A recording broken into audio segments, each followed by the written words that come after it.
So guys, in this video, we'll try to understand what is chunking exactly and why it is required, and some chunking strategy I'm going to also show you. I'll also show you the practical implementation of chunking so that your understanding will be clear. So first of all, let's try to understand what is chunking exactly.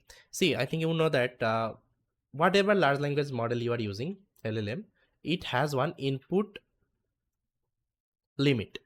Okay, input token limit. I can write input token limit.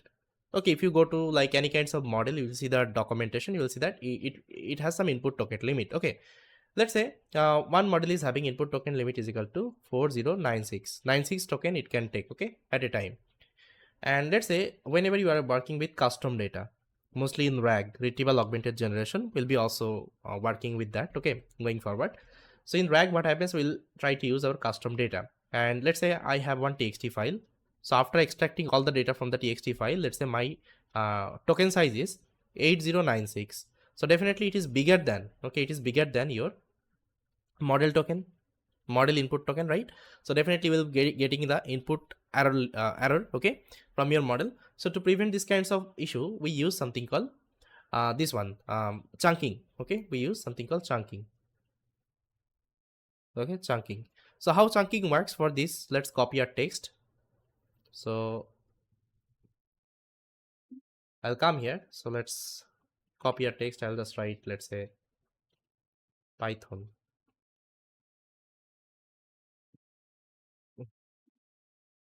Let's copy something from here, and I'll come here, I'll try to paste it.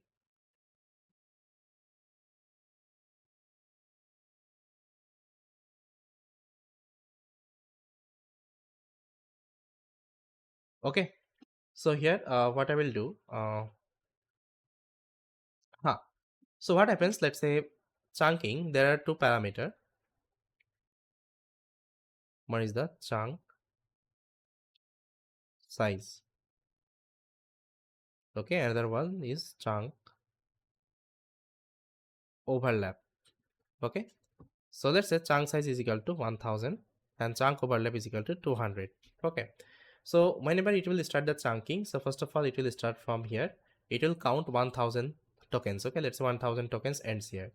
So this is going to be your first chunks. Okay, then it will get the second chunks, but the chunks overlap is 200, so it will get back 200 word back, like that. Let's say 200 words ends here. Then it will again, it will count 1000 tokens. Let's say 1000 tokens ends here.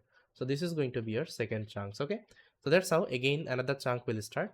Again it will go back 200 tokens, then let's say it will ends here. Okay, 1000 tokens. So it is going to be your third chunks. Okay, that's how it will be creating multiple chunks. Okay, now to the model, okay, to the model, instead of giving the entire document at a time, you'll be passing the chunks one by one. Okay, you'll be passing the chunks, first of all first chunk, second chunks, and third chunks. Okay, that's how you can reduce the chunks, I mean input limit error. Okay, so I think this part is clear. Okay, why chunking is important. So now let's try to see how we can perform the chunking with the help of LangChain. So for this I'm going to show you one practical. So guys, you can see this is the practical, and guys, this chunking strategy, it is the component of a RAG. Okay, whenever we'll try to develop the RAG, that time actually we'll be using that. So first of all, let's load the OpenAI API key. I'm using OpenAI model for that. And here in the data folder, I have one file called bgood.txt. Inside that, I have some data. Okay, so let me show you. So this is the entire data, guys. Okay, yeah, it's a bigger actually documents, you can see. So if you count all the tokens, it would be like more than your model limit. Okay, so that's why first of all, let's try to load with the help of text loader with the help of LangChain. Okay, we have loaded. Now you can see this is the entire documents. Now if you want to see the page content, this is the page content. Now we are having two kinds of chunking strategy. The first one is character text splitter, and the second one is recursive character text splitter. First of all, try to see the character text splitter. Okay, so it will try to do the chunking operation based on the new line. Okay, whenever it will get the new line, that time it will do the chunking operations. And here we have given the chunk size and chunks overlap. Okay, I think I showed you what is chunk size and chunks overlap. Okay, now let me initialize. Okay, now here let's say this is our documents. In that documents we have loaded. Now we have to pass inside this particular object. Now if I execute, now see it has created the chunks. So it has created two chunks actually. Okay, if my chunk size is 1000, So it has created 2 chunks. So if you see one of the chunks, so this is the chunks. Okay, now I can pass these documents to my model. Okay, now let's try to see the recursive character text splitter. So you can see it will do the chunking recursively. Okay, so you can see this is the objects I have created, and again chunk size and chunks overlap. Now if I do the split operation, now see multiple chunks I got because I have given very small chunk size.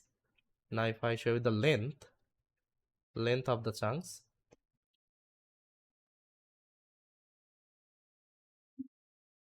okay, here you got 815 chunks. Okay, you got. So guys, that's how we can perform the chunking, and these are the chunking strategy we have inside LangChain, and all the code I will share you can also try from your side. So thank you so much.